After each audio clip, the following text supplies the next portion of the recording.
আজকে সভার সম্মানিত সভাপতি উপস্থিত বাফুফের এক্সিকিউটিভ কমিটির সদস্যবৃন্দ এবং আমাদের সাংবাদিক ভাই বোনেরা, আমার এজেন্ডা আমাদের জেনারেল সেক্রেটারি যেটা বলেছে এটা কিন্তু আমার আজকের এজেন্ডা উঠে আসে না, ডিসকাশন আসে না।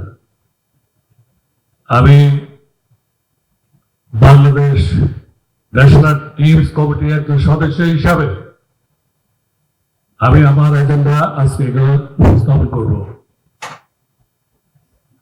আপনারা জানেন আমাদের কলিগ যারা বিভিন্ন কমিটির চেয়ারম্যান তারা তাদের বিভিন্ন এজেন্ডা নিয়ে কথা বলছে। আমি ন্যাশনাল টিম কমিটির সদস্য হিসাবে আমি 18 কোটি বাংলাদেশের মানুষকে মুক্ত করার জন্য কাবরারা পদত্যাগ চাচ্ছি। আমি কাবরারা ন্যাশনাল টিম কমিটির সদস্য হিসাবে আমি কাবরারাকে এই কোর্স থেকে সরানো হলো আমার এজেন্ডা। এর বাইরে আমার কোনো এজেন্ডা নাই। 18 কোটি মানুষকে মুক্ত করা আমার এজেন্ডা। Thank you everybody.